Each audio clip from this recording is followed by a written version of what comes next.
Merhaba arkadaşlar, Örgü Sepeti kanalımıza hoş geldiniz. Şimdi sizlere kalemle motif nasıl yapılır onu göstereceğim. 2 tane kaleme ihtiyacımız var. Bu şekilde küçük büyük boncuklara ihtiyacımız var. İp, dikiş ipliği, iğne, makas ve 2 yumak ip. Ben pembe ile sarıyı kullanmayı istedim. İstediğiniz renkleri kullanabilirsiniz. Şimdi ipimizi şu şekilde biraz bırakıp kalemimize şöyle sarıyoruz. 1 2 3 4 5 6 7 8 9 defa sarıp ipimizi yine uzun bırakarak kesiyoruz. Ve bu şekilde yaptıktan sonra iki ucunu elimizle tutuyoruz. İğnemizi alıyoruz. Kalemin tam ortasından, kalemlerin ortasından bu şekilde iğnemizi, ipimizi geçirerek düğümlü olan yerden tekraren iğnemizi geçiriyoruz ve açılmaması için şu şekilde sıkıyoruz. Ve birkaç defa bu işlemi yapacağız. Sabitlemek için iğnemizi bir kere doluyoruz ipimizi ve şu şekilde iyice fiyonk şekli veriyoruz. Sıklaştırıyoruz ipimizi. Yine aynı işlemden tekraren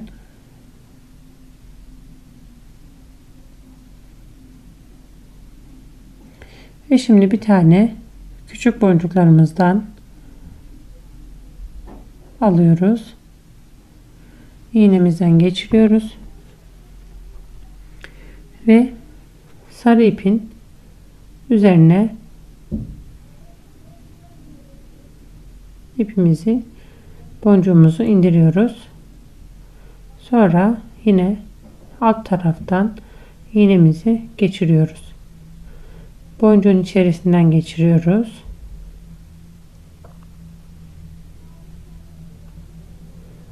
Bu şekilde. Sonra yine alt taraftan geçiriyoruz.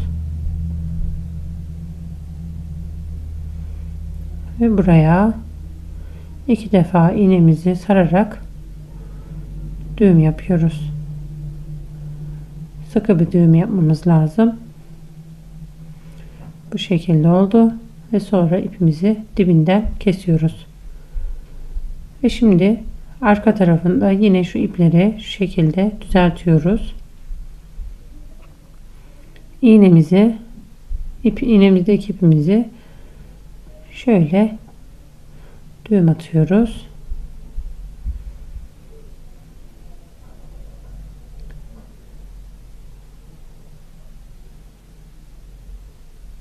Ve bu şekilde tekraren ilk başta yaptığımız gibi ipimizi geçirip düğümlediğimiz yerden tekraren iğnemizi geçirerekten bu şekilde sabitleyeceğiz.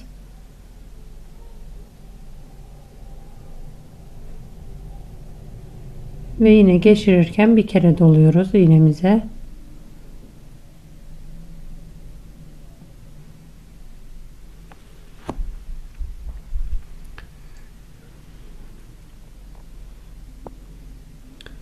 Bu şekilde sıklaştırdık.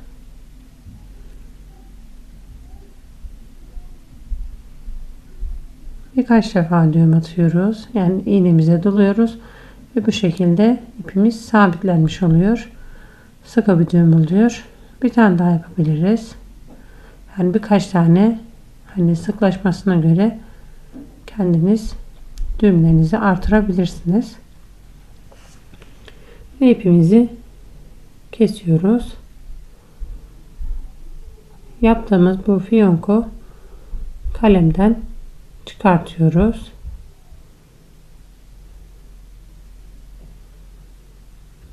Ve böyle puf puf harika bir tomurcuk diyebilirsiniz. Bu şekilde. Fıstık da diyebilirsiniz ama pek fıstık değil bu. Baloncuk şeklinde. Ve renk renk bu şekilde yaptık. 5 tane yapabilirsiniz. 6 tane yapabilirsiniz. Renklerini siz kendiniz ayarlayabilirsiniz. Tek renk yapabilirsiniz. Ve elimizle düzeltiyoruz. Çiçek şekli vereceğiz.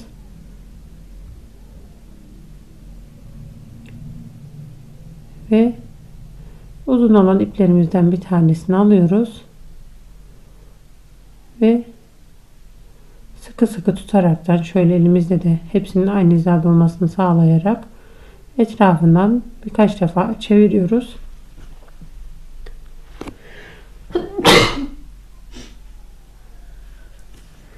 Ve düğüm atıyoruz.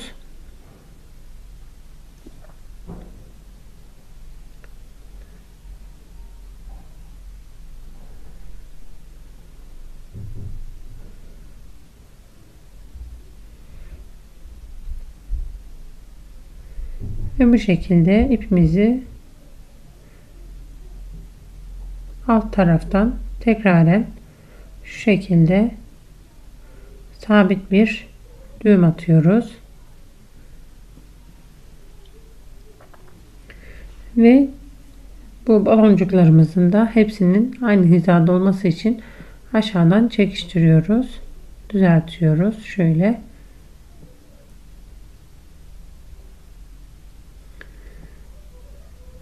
Bunu bu şekilde yaptıktan sonra çiçek şekli verdik.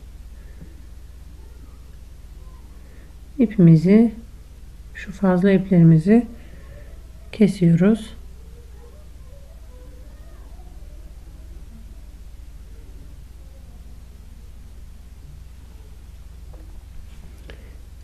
Ve bakın bu şekilde hepsini kestik. Yine iğnemizi alıyoruz. Düğüm yapıyoruz.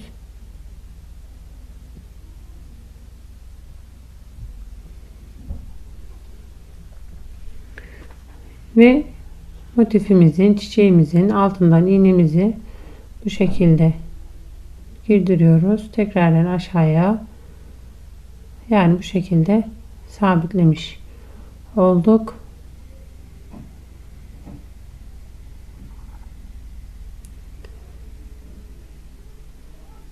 Tekrardan aşağıdan girdirip yukarıdan çıkartıyoruz ve bu sefer büyük boncuklarımızdan bir tane alıyoruz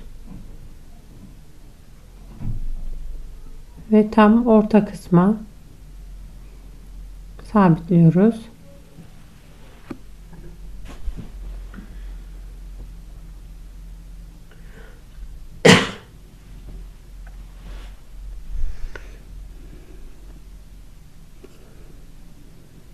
Ve bu şekilde sabitledikten sonra arka taraftan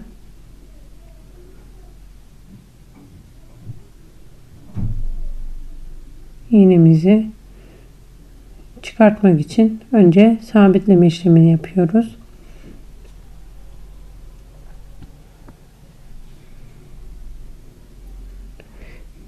İğnemizi birkaç defa düğüm attıktan sonra, doladıktan sonra ipimizi bu şekilde kesiyoruz. Siz bunu yaptıktan sonra nerelerde kullanabilirsiniz? Mesela örgülerinizi süslemede kullanabilirsiniz. Nakış motif olarak kullanabilirsiniz. Veya herhangi sökülen bir yeri gizlemek için bu şekilde gizlemek için kullanabilirsiniz. Yapmak isteyen arkadaşlara kolay gelsin.